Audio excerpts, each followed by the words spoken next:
Hi guys. I probably should go shut that door so we don't pick up the music. Hold on. Enjoy yourself, girl. Just got back from the store because I went to go get hot dog buns because we forgot the hot dog buns when we were going to do dinner. We went and got like everything else. I'm also making a pot of chili right now. Oh my god, my nose itches. Making a pot of chili right now to go with tomorrow so we can have like chili cheese dogs or whatnot. We'll see. We'll see. Hi, Sammy. So the title of this live stream, bypass. We'll get into the discussion of the bypass here. Okay, so when I got the RV, we went through everything and he gave us the brand new freshwater tank, right? It was not installed, but it was up inside the RV. I don't know what you're doing. So in the RV had the, oh, it's snowing. Yeah. So we had the freshwater tank. So I went underneath the sink, was looking at where the water tank goes, whether or not we can relocate it, which we're able to. Looking at all the hookups, and then I'm realizing we're missing several components to it. Hi, Diana. So I've been frustrated, right? Trying to figure out what pieces I need, what parts I need for the year, make and model, yada, yada, yada, right? So all this frustration, I get out there today and I realize like, hi, Lauren, that there's two pieces I'm definitely missing. And I'm like, okay, so, you know, whatnot. So then I call my friend and I'm like, okay, is there any way you can come look at this and tell me whether or not we're going to be able to make this work before we get to Davis Camp? Because if we get to Davis Camp and we don't have the tank in, we're screwed. Massage. Oh, nice. Good job. And so I'm over there and he goes, you're going to hook up to city water, right? And I was like, well, yeah, we're doing full hookups while we're there. He goes, well, then you don't need the tank. And I was like, what do you mean I don't need the tank? He goes, you don't need the tank. When you hook up to city, you drain the tank. So you empty your water tank, your holding tank. And I was like, what? He goes, so if you just cap off that, you won't have to worry about it right now. He goes, you can just bypass that altogether. So the two pieces that I'm missing, which are one of them goes to the actual tank, to the outside big unit. That's one thing. The other thing is the piece that hooks the pot water connection into the internal that's where you're going to hook up your city water. All I need for that is the connecting piece, the little connecting twisty pieces at the end. Hi, Jeff. So I need to get those connecting twisty pieces, which, because the other ones that are on there broke, I need thread tape so that way it gives a nice tight seal so we don't get any water leaking. And I already have the pressure gauge, so you want that pressure gauge. Hi, Kelly. So that's what I have to get, which, by the way, thread tape is super cheap. I don't have to worry about that. The twisty cap pieces that I need are actually super affordable, so that was a nice plus. And then all the hosing is actually brand new. So somehow when he took the old tank out and he was removing it, he managed to break the cap locks on several of the connectors that go through the pump. It's actually super not. Like literally I have to just put 3 screw-on caps in place. That's it. We were looking at it and I was like, okay, because I know this piece goes here and this piece goes here, and then this one goes to the end that goes to 2 of them, right? That goes to the cold water, hot water. Cool. But the piece that went from those pieces, the big connecting port that goes out and into the big water tank, was the part that I'm missing. That piece is expensive, but I don't need it. Yeah, I was like, I've been so like focused on it that I haven't done a lot of the work inside because I didn't want to set the bench in place and like actually attach the bench and get all the screws in, only to have to take everything out to put the tank in. So I've just not moved it, right? So I'm like, okay, well, we need to get that in place because it needs to be screwed down. I can breathe. Tomorrow, we'll go out there. I got the pieces now. We'll go. Oh my God. I'm so glad I don't need the stupid tank right now because we're not boondocking anywhere and we're not, so boondocking for the most part. We're going to be using city water. So, hooey. And Sarah and I went and got gas for it today. Got gas for the RV today. Filled her up with, well, we didn't fill her up, but we put 4 gallons of gas in her. She definitely needs more. Went out there and I got her to fire up again. So that's a good plus. So we do know that she definitely needs more gas. And we got starter fluid. And I spent some time in there with the carburetor, getting things like just tweaking with it. We're doing good, Chris. How are you? Just tweaking with it a little bit. And I got her to fire up. She didn't stay running, of course, because there's not enough gas in her. You need a lot more in there than just bottom of the barrel for it to be sipping at. My best bet is to get a full tank of gas inside of that sucker with 2 big full cans, probably 3 cans would be my best bet of carburetor cleaner. Pour that in there and get that stuff to run through the engine and run through the carburetor, because from what we were able to gather today with my friend who knows engines and works on stuff this old, he said, yeah, definitely get yourself a new carburetor. Like, definitely do that. Like, that's not a big problem. This one that's in it, however, he goes, you can rebuild this one again. He goes, I don't see any reason why you shouldn't. Can you have a Pepsi? You can have a Pepsi if you like. I hate Pepsi, but I am drinking Gatorade. But he said, definitely rebuild this one. Don't throw this out. He goes, because it's still in pretty decent shape. And I was like, okay, well then why did they tell me I need a new carburetor? He goes, well, you don't need a new carburetor, but you're going to want a new carburetor because this one's just not, like, to get this one finished, you're not going to be able to do it in time. So, we're definitely going to get a new one. You're in bed. The tank, to fill up that gas tank, let's see, we did $10 today, which gave us 4 gallons. The tank on that sucker, I think, if I'm correct, is between 30 and 50 gallons. I know it's more than that because it can go, hold on, I'll tell you right now. Hold on, where's the thing at? I have a thing. So, I forgot it's in the office. Okay, so my RV goes roughly 9 to 10 miles to the gallon. So we'll say 9 to be fair because it is a 77. She goes about 9 miles to the gallon. Goes about 300 miles before needing to be filled again. So we can get about 300 miles in one tank. So that roughly equates to about 35 gallons of gas. I'm going to say 30. I think she's a little bit bigger than that, but I think we're just going to round it to 30. So we're looking at about $2.60 a gallon. What are we looking at? So we got 0, we got 60, right? 15, 6. It's going to cost about $60, $65 to fill her tank up for now. But that's if I'm correct on her tank size. I'll have to go out there and look again. I can't see for crap at night. But I think that's roughly what it is. Because I know my car has a 15-gallon tank. But my car goes way further on, way further on her tank than the RV will. Yeah. Yeah. Nice. That's awesome, Sammy. That sounds super freaking comfortable. But yeah, and I banged the crud out of my toe. My legs are covered in bruises because I kept running into things today while I was trying to get stuff done on there. I had a slightly frustrated because I'd been out there trying to figure this stupid tank out and then called a friend because I was like so frustrated at that point. And I was like, how am I going to be able to take care of myself and Sarah without any way to pull water to have water resources? That's just not going to work. And he was like, when you hook up to city water, because you don't use the freshwater tank.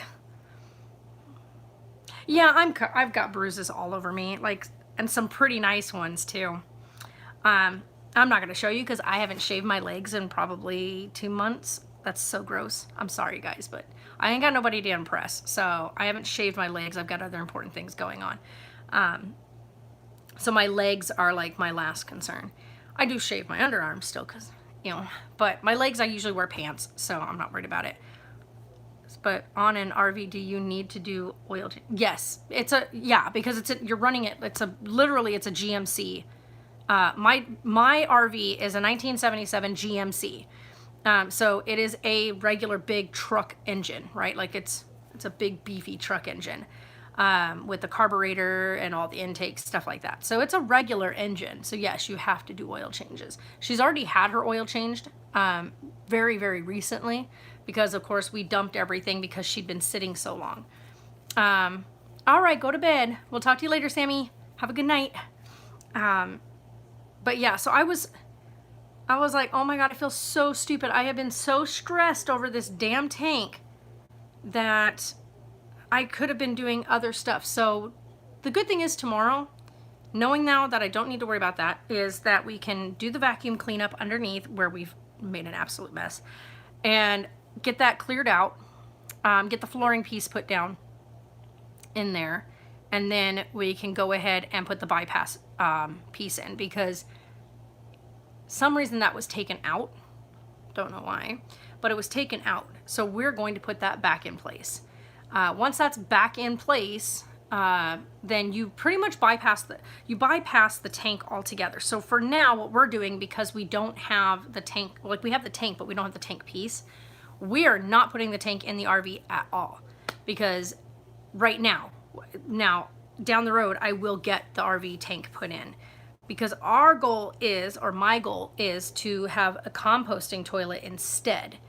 And then we will have a smaller gray water tank and then the larger freshwater tank, which will go underneath the RV where the black tank is now. So we will be eliminating the point of a black water tank from the RV strictly by taking and putting a composting toilet in. So once we take the composting toilet, put that in, we will remove the black water tank. This is down the road. And then the gray water tank that we're going to put in is going to be smaller than the big tank that's on there now.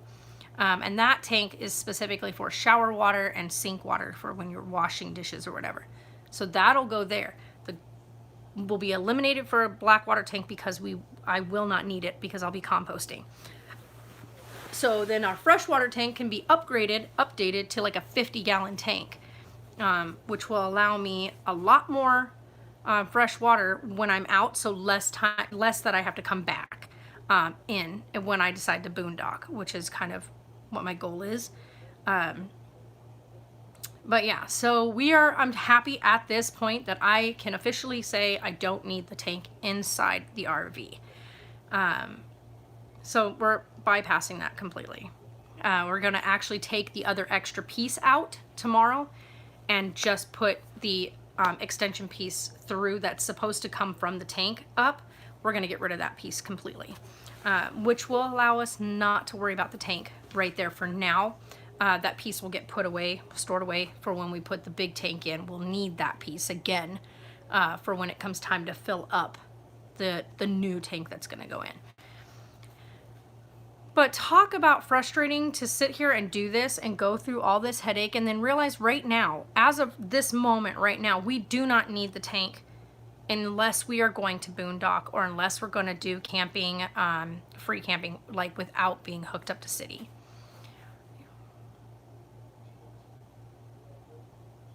You are really... Oh, yeah. I mean, the RV at this point now that we don't need the tank, now that I'm like, okay, tank is out, we're done. We don't need that part right now. We can bypass that completely because we're doing full hookups at the RV park. So we are doing full on hookups. So we'll be hooked up to city water, electric, and then we will be hooked up to, we're going to have gas in there. So it's propane. I think it's propane. It says, maybe I'm stupid, I don't know. But on the thing, it says, only to be filled with liquid petroleum. I don't know what that means. Maybe I'm stupid, or maybe I'm just too tired to make sense of it, because I thought it was supposed to be propane, because the other thing says it's propane, but it's actually natural gas. It's more of a natural gas, not a propane gas. So I don't know. We'll figure it out. But anyway, so that'll get filled up when we get ready to go. And I'm sorry, you guys, my face is like really red today, but my nose is driving me nuts. I think a lot of it has to do with because I've been in the RV and we've been running the engine and whatnot. And I didn't, of course, have the guard in place to keep all the junk out from coming into the RV. Because, of course, we needed it open because we were working on the engine. But I can breathe easy knowing now we can hook up to water. And that will be so much nicer. I've got a hose in there. It's brand new. It has not been opened yet, and it is the proper hose. But the one thing I do need is the pressure valve. Because if the city water is too pressurized, it can mess up my lines. So I have to have the pressure valve. And that will allow for pressure to be released before entering the RV. You can also put a filter on there. So I'll probably, oh my God, probably buy a filter, and that will allow us to drink the water. So I'm so sorry, you guys. My nose is like, not that I drink the Bullhead City water anyway. Their water is disgusting, but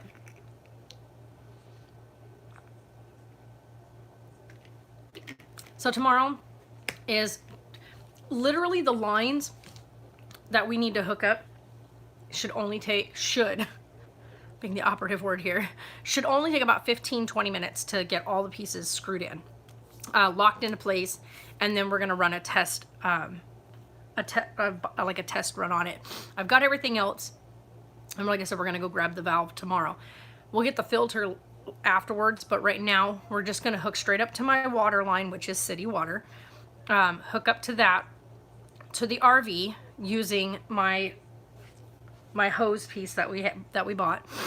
And then what we'll do is, oh my gosh, you guys, I'm so sorry, my nose is itching like crazy.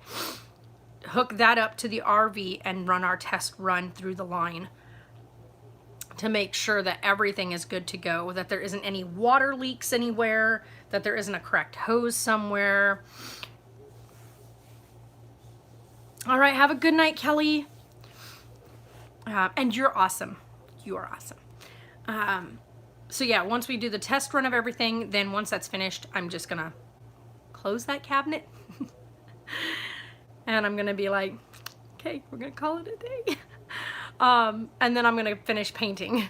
So yeah, because I gotta pull the bench out of the way, paint that wall there, get that wall all painted. I am so freaking happy right now that I don't have to worry about the water tank. Holy crap, you guys. And the cool part is you don't need the pump. I mean, water's gonna move through the pump, but you don't need the pump turned on, because the city water is already under pressure. The pump is specifically to put pressure in the water, in the RV. So you don't want that because you're not pumping water out of a tank. So the water flow will run through that tank, through the pump, but it won't need to be turned on. It'll just pass through. So that's another plus, because we won't have to listen to the pump inside the RV running to keep our water moving. So that's good. Yep. So I got there's two knobs up on top. One of them is to like adjust your pressure, your water pressure. The other one is to turn the pump on and off. Now that I know that, because I was like, what are these knobs? Because there's no labels on them, because it's an old RV, so the labels were missing. Now I know what the labels are, or know what the RV things are, so I'm gonna make little thingies to go on there. But yeah, so that's a good thing. That's so good. We're done with that portion of the RV for now. So I am so tired. Oh, and then I came in probably around 4 o'clock. I came in around 4 o'clock, right? And I was like, I'm exhausted. I just need to lay down for a few minutes, right? I was like, I'm gonna lay down. I'm gonna try to get like a 20-minute cat nap in. Nope. Because the dog started barking, then the phone kept ringing, then somebody came and knocked at the door. It was a neighbor with wanting to know if they could borrow the one hose that we had. They can keep it. We're not going to use it. It was just like, and then I came back in and tried to lay down again. The phone rang again. Then I turned the ringer off on the phone. And then Taylor calls me. So I was just putting the phone away and Taylor calls me. So I talked to Taylor for a little bit. Then I finally put the phone away and I go to lay back down and the dog next door gets let out. So then Godric and the dog next door are trying to fight through the fence. And I was like, okay, I get it, universe. No rest for the wicked. So back up I was and said, okay, well then, you know, I had already put dinner on, or the chili in. Hi, baby. What you doing? Huh? What is with the eyes? So, it's just been a hell of a day. But, huh? Just a couple people right now. So I've got Jeff and I think Chris might still be hanging out. But, yeah. So, the cool part is I need to go get more gas to fill up the tank and put the cleaner in there. Run that through it because, like I said, she's been sitting quite a while. I go out there and I put gas in her, about 5 gallons each time, and run it throughout the month, right? To get it started, at least make it start up to keep gas moving through the lines. But she's been sitting she's been sitting stagnant. Let's be real. Not yet. It's cooking. I started it earlier today, like way early today. So it's got pinto beans, red beans, and black beans in there. Some stewed tomatoes, crushed peppers. What else? I'm not putting the tomato paste in yet. I put in onions and jalapenos and what else did I put in there? Onions, jalapenos, and there's another pepper in there. A poblano pepper, that's what it was. Slice those up, dice those up, threw that in there. So that's cooking. It's crock potting. The beans are taking forever. Once those are finished, then once the beans are nice and soft, then I have a couple things to add to it and let it cook for about another hour or two. And then I have ground meat that's going to get put in there as well. So I'll ground up the rest of that, cook that up with some chili powder and cumin, and then throw that in there. And once that's in there, it'll cook for another hour and all those flavors will marry together. And then it'll be ready to eat. And we're going to actually do those on dogs. So I ran to the store to get buns so we can do chili dogs. That was kind of our hope to do that tonight, but it did not cook as quickly as I'd liked it to. Like, it's already been cooking for 6 hours and the beans still aren't soft enough yet. I don't know what's up with that. I always run into this issue with cooking beans. I probably should have soaked them overnight the night before in a big old bucket, but I didn't even think about it. It was like a last minute decision to make chili, so it's going to take longer to cook. Normally you would soak them for probably a good 12 hours, the beans, before using them for something like this. So I soaked them earlier. Like, I got up really early this morning, like 6 a.m. and put them in the pot to soak because it was like a last minute decision. And then I didn't start cooking with them until just after noon. So they only did like 6 hours of soaking, which you want to do way more than that, by the way. So if you guys ever want to make chili, trick is you need 12 hours or more, preferably more, soaking the beans. A lot of times you soak them and the outer little shell of the bean will come off. You can scoop those out and throw those away. And you're left with the nice soft inner part of the bean. But that's personal preference. Some people actually leave those pieces in. I personally leave them in when I cook it the way I'm cooking it. Usually if I soak them for an extended length of time, I'll use a little, what do they call that thing? A mesh strainer to pull those out. But other than that, yeah, you don't have to. So anyway, guys, good news. Like I said, bypass. Bypass. Favorite word of the day. Bypass. Bypass the damn tank.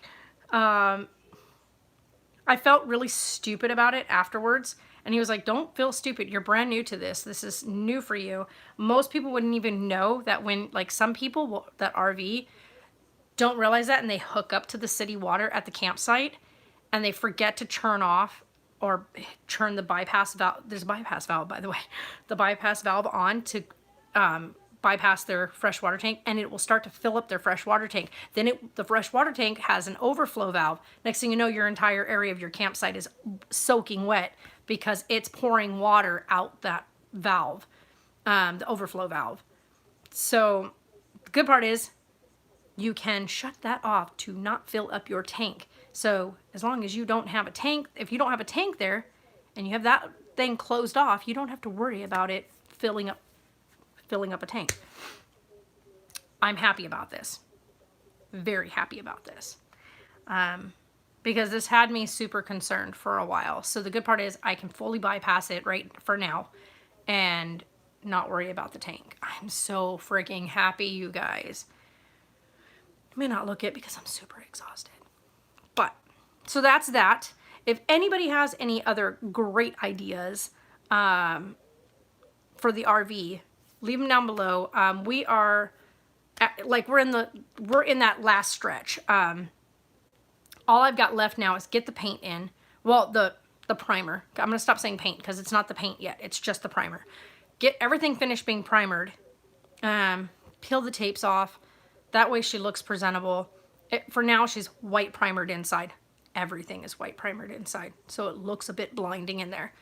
It'll look better once the curtains are in place. I did make the call. I'm going to take this TV mount out there instead of the one that's in there. We have the small mount in there, and it's keeping the TV in that one little spot, which means I can't put the curtains in for the bunk. And we really do want the curtains for my bunk, kind of giving Sarah and I a separation.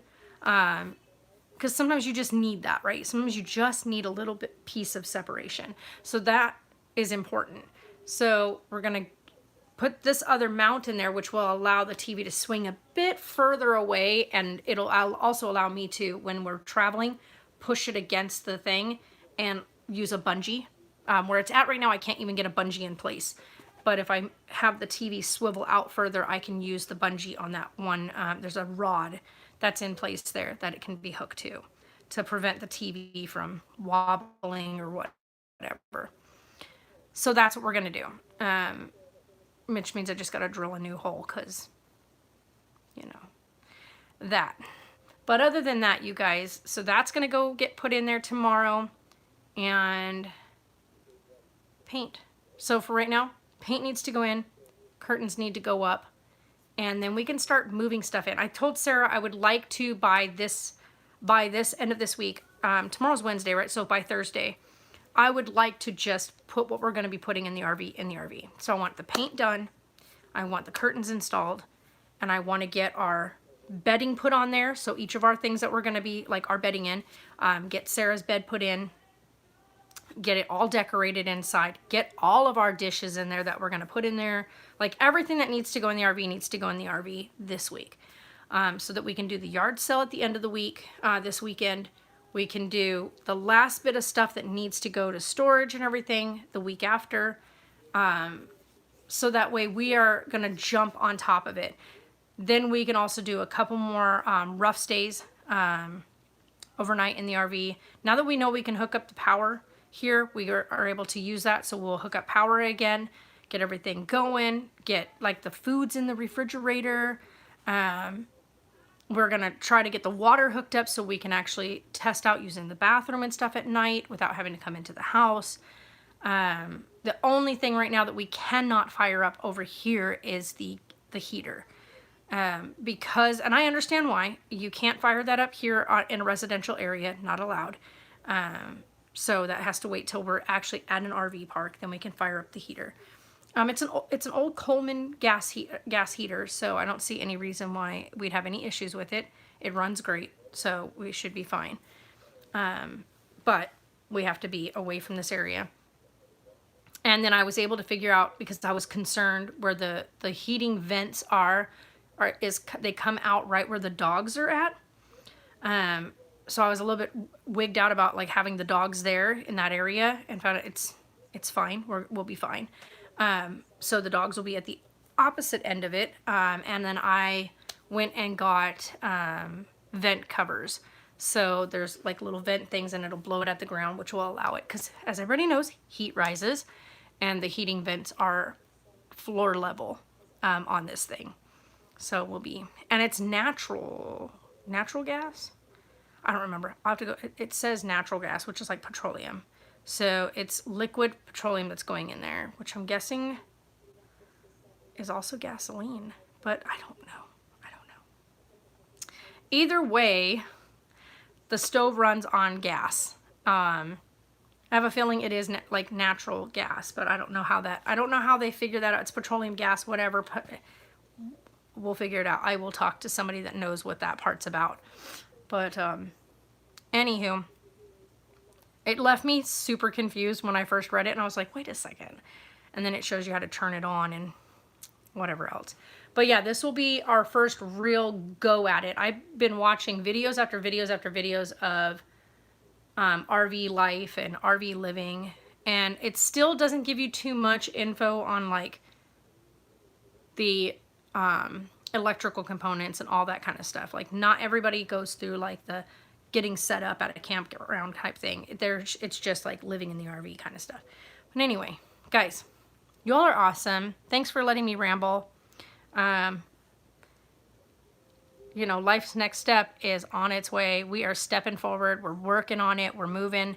And I'm just like, I'm so ready to be like not stressed out about it. Get everything into storage. Get this place emptied out. And just be like, okay, we're in the RV. And it's time to just chill. And the other thing is, we are going to go open a P.O. box. For 2 reasons. One, because we need a mailing address, right? Because we won't have one. 2, in case anybody wants to send anything. So I will be going to open the P.O. box probably next week.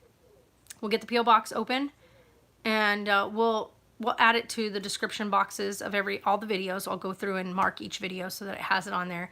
You don't have to, you guys, we're in our RV, so please be mindful. If you want to send something, you can. Be mindful though, we are in an RV, space is very limited, so please don't send us anything extravagant, no big gifts. If you want to send a card, cool. You want to send a letter? Amazing. Amazing, amazing. But please, please, please be mindful and don't send us anything that is of ungodly size or products or any of that, because it could take up space, or we may feel guilty if we have to eliminate that product because we can't have it, or we don't have space for it. So just that. Other than that, you guys are amazing. And like I said, please do not feel like you need to send anything at all, because that's just don't. Okay, like I said, we're going to be living in an RV. So for the temporary time being, we will have the P.O. box set up so that we can receive mail. And I figure if we're going to be able to receive mail at a P.O. box, we might as well share that P.O. box information with you. Because I know people like to write letters and send cards, and I'm all for that because I love reading letters and I love receiving cards. And I love being able to display cards during the holidays. So even if they're not holiday cards, cards that just come throughout the year that are meaningful, I love putting those type of things out. So you guys are cool. You're amazing. You're awesome. We will see you probably tomorrow again. I'm going to go out there and get some stuff done in the RV, and then I will show it to you guys. All right. Bye.